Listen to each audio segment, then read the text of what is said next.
standing on the old Rabaul airport, and have you seen before that it's totally covered? This is one of the planes that was stranded during the eruption. There was also 2 helicopters which were stranded, and they couldn't fly out because the pilots were in Moresby at the time, and with the volcanic ash going into the engines, it can be very dangerous. One of the small eruptions that happens every single day. Normally it has a blast and then it stops for a while and then it blasts out more ash. And at the moment we can smell a very distinct smell of rotten eggs, which is the sulphur which is coming out of the volcano.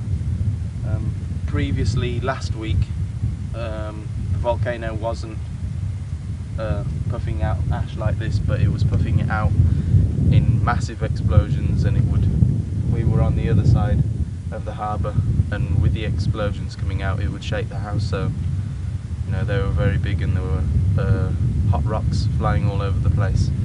But this is only a small one compared to what happened during the eruption and what has happened since I've been here.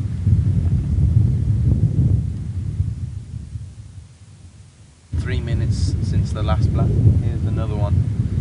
When the steam and ash is coming out, you can hear a roaring noise. I don't know if you pick it up on the video.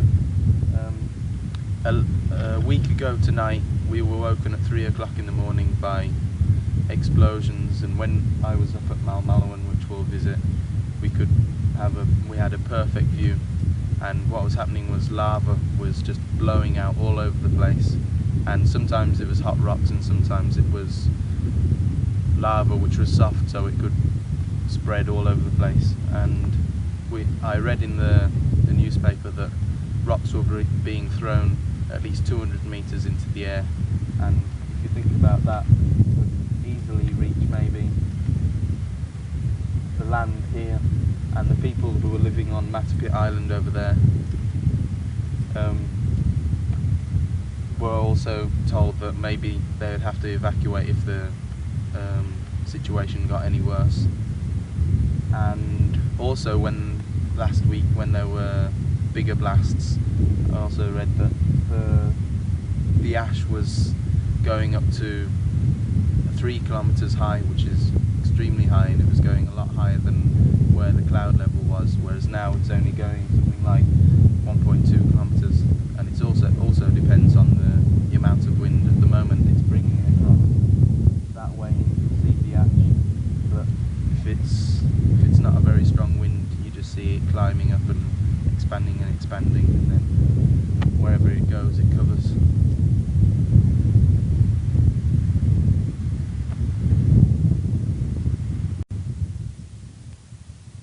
There is some geothermal activity where it's just boiling water. I think you should be able to see the steam coming off, and we've got another explosion again, which has happened about 4 minutes later. I read that if you go too close, the sulphur coming out of there can poison you, and I've also heard that several people have been killed because of getting too close to it. The residential area of Rabaul with the dust from the volcano blowing in my eyes. This is just one of the stores, and well, it's hard to imagine the height of the ash. This is the top of the store, and this is about the middle, so underneath me is about maybe 1.5 meters of ash, and that covers all around me up to the end of town, leading down to the airport. And here I'm standing at the United Church regional headquarters. The building doesn't look too bad, but well, it can't really be used because the ceiling has collapsed. And well, yeah, it doesn't look too bad in comparison with other buildings like the ones behind me over there, which are totally destroyed.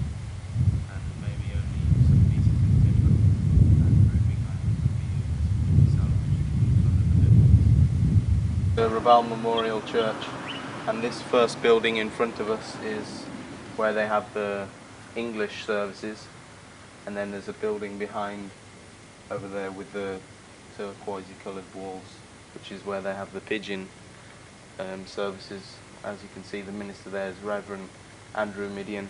Mum and Dad should recognise that name, as he's the brother of Mary Midian, who I think worked at Gowling. And then there's another building further on, I'm not sure if you can see, which is where the mortal services are held.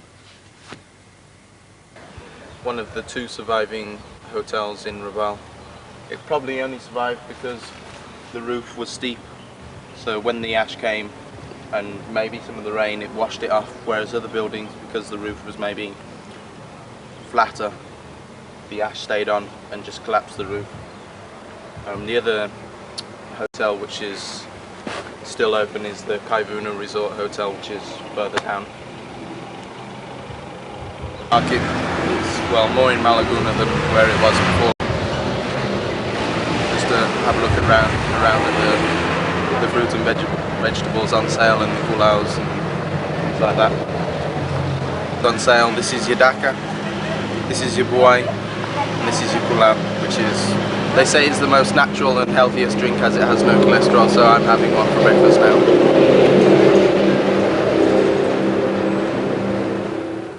Well, this is the volcano of Vulcan. It was the second volcano to erupt in the September 1994 eruption, and by looking around you can see the extent of the damage that it's caused. And there were two United Church congregations who were living here, and they, well, there's nothing left of it now. They've probably moved into the care centres and resettlement, onto resettlement land. Yeah, well, in the past this was an island. Vulcan was actually an island, but the eruptions in 37, I think, caused it to join up with the mainland, and now it's totally. And this road running along here is, well, tries to follow most of the old road, but, well, you don't know where it is because we're standing on a couple of metres of ash. Yeah, you can see the vents as well in the side of the volcano from here.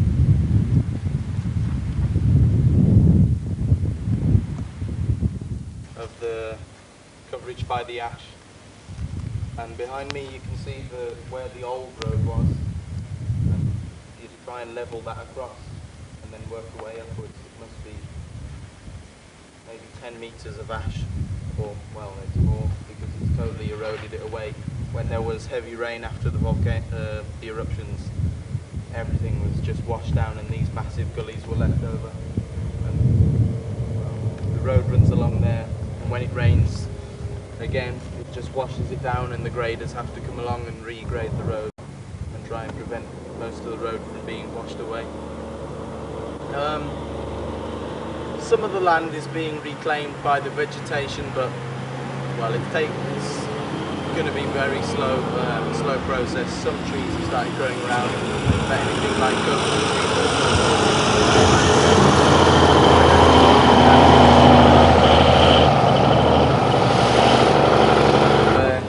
villages used to have their houses, and, well, the coconut trees started there.